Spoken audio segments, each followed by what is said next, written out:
Bonjour à tous, passionnés de vapeur vive et moi-même allons être intéressés par ceci. Une BR75 en échelle 1, accompagnée de ses wagons tombereaux Marklin.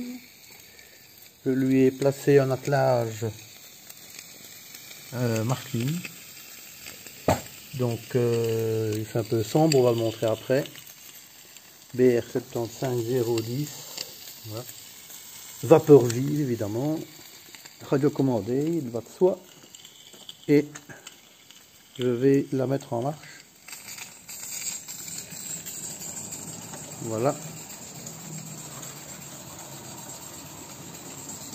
Fabrication artisanale par un monsieur qui habite en Allemagne.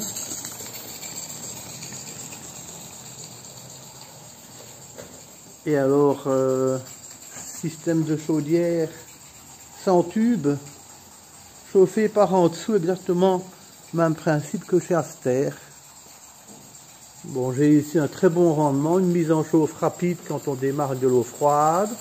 On peut tricher avec de l'eau chaude, mais enfin ici je démarre de l'eau froide. C'est très vite chaud.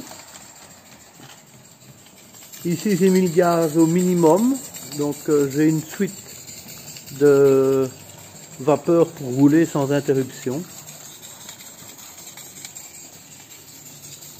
Voilà, donc ici une vitesse tout à fait réaliste.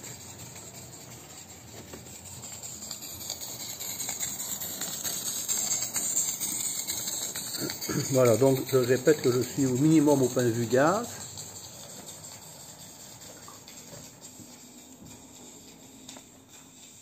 Ça monte un peu là-bas, ben elle a ralenti, puis elle va reprendre.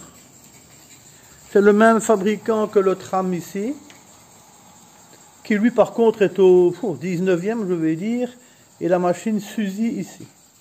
Elle paraît énorme, mais il faut savoir que celle-là en vrai elle est petite. Hein.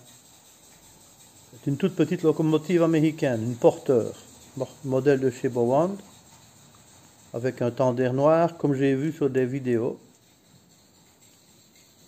Voilà.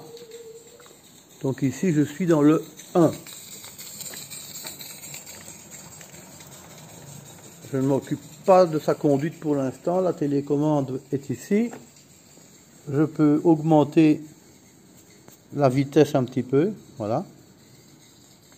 Et si j'avais un rien en plus de pression, ce que je peux donc demander, eh bien, elle irait franchement plus vite. Mais je trouve que la vitesse ici est réaliste.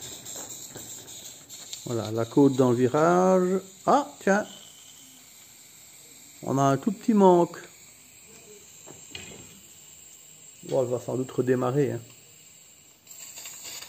Oui, voilà, elle est repartie. Il manque pas grand chose. On va mettre un peu plus de vapeur, de chauffage, comme ça on est tranquille.